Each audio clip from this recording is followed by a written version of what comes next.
Hello students, target Chaitanya চ্যানেলে তোমাদের সকলকে স্বাগত। আমি চৈতন্য। আজকে যে আলোচনা ভিডিও হচ্ছে সেটি হচ্ছে অর্ধ তৎসম শব্দ। এর আগে আমরা তৎসম শব্দ এবং শব্দভাণ্ডারের শ্রেণীবিভাগ এবং শব্দভাণ্ডার কাকে বলে, এর অর্থ কী, এই সমস্ত আলোচনা করে নিয়েছি। যদি কেউ এর আগের ভিডিও না দেখে থাকো তাহলে অতি অবশ্যই এই ভিডিওর ডেসক্রিপশন বক্সে আমি তোমাদের লিঙ্ক দিয়ে দেবো, তোমরা গিয়ে সেই ভিডিওগুলো দেখে নেবে। আজকের আলোচনা যেটি হচ্ছে অর্ধ তৎসম শব্দ। অর্ধ তৎসম শব্দ কথার অর্থ হচ্ছে যে সমস্ত শব্দ তৎসম শব্দের হয়ে বাংলা ভাষায় প্রবেশিত হয়েছিল, কিন্তু এখানে উচ্চারণ বিকৃতির জন্য একটি রূপান্তর হয়ে গেছে, তাকে আমরা তৎসম শব্দ, অর্ধ তৎসম শব্দ বলবো। তাহলে আমরা আগে সংজ্ঞা জেনে নেব। অর্ধ তৎসম শব্দের সংজ্ঞা কী হবে? সংজ্ঞায় বলবো যে যে সকল শব্দ, যে সকল সংস্কৃত শব্দ, যে সকল সংস্কৃত শব্দ কি হচ্ছে প্রাকৃত, যে সকল সংস্কৃত শব্দ কি হচ্ছে বাঙালির, প্রাকৃত বলবো না, আমরা ভুলে গেলাম,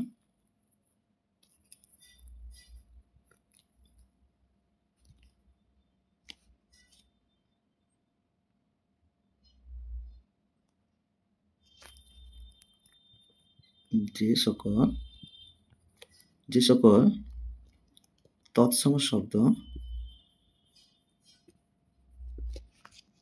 বাঙালির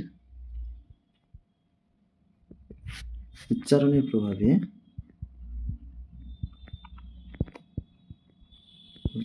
প্রভাবে অল্প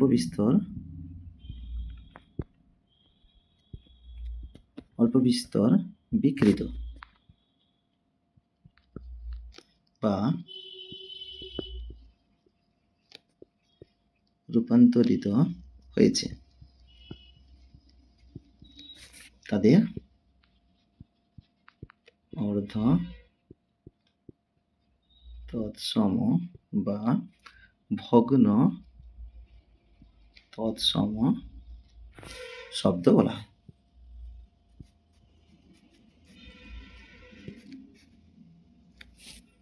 হয়। এই হচ্ছে সংজ্ঞা। এবার এই কতগুলি অর্ধ তৎসম শব্দের উদাহরণ জেনে নেব। যেমন বলছে যে কৃষ্ণ থেকে হচ্ছে কেষ্ট, চন্দ্র থেকে চন্দর, কৃষ্ণ থেকে কেষ্ট, চন্দ্র থেকে চন্দর। তারপর হচ্ছে প্রদীপ থেকে হচ্ছে পিদ্দিম, কীর্তন থেকে কেত্তন, তারপর সপ্তাহ থেকে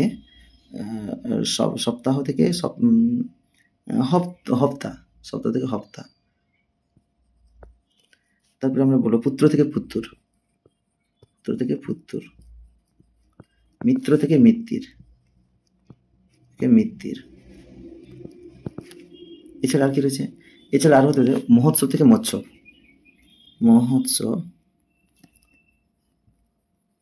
মহোৎসব থেকে মৎস্য, ক্ষুধা থেকে খিদে, খিদে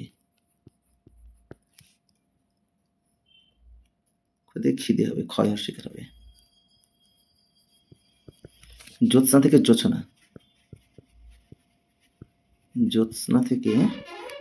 জোছনা, নিমন্ত্রণ থেকে নেমন্তন্ন,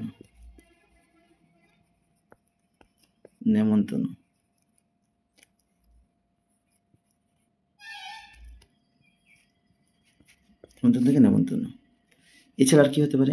এছাড়া হচ্ছে কবিরাজ থেকে কবিরেজ,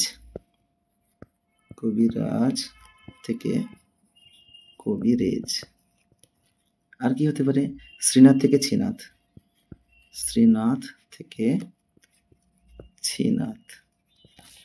তারপর হচ্ছে তৃষ্ণা থেকে তেষ্টা,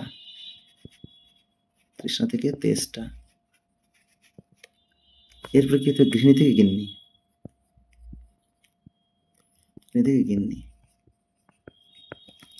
এরপর তো হতে অনাবৃষ্টি থেকে অনাবৃষ্টি, থেকে অনাছিষ্টি,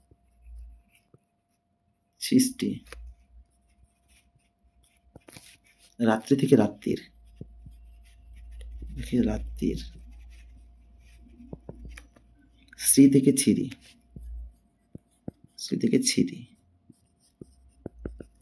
বৃহস্পতি থেকে বৃহস্পতি, থেকে বৃহস্পতি, দন্তসি ফতসি বৃহস্পতি। রুদ্র থেকে রুদ্দুর, থেকে রুদ্দুর। এইভাবে আরো অনেক বহু শব্দ রয়েছে যেগুলো হচ্ছে অর্ধতৎসম শব্দ। আজকের পর্যন্ত এইটুকু, দেখা হচ্ছে পরের ভিডিওতে।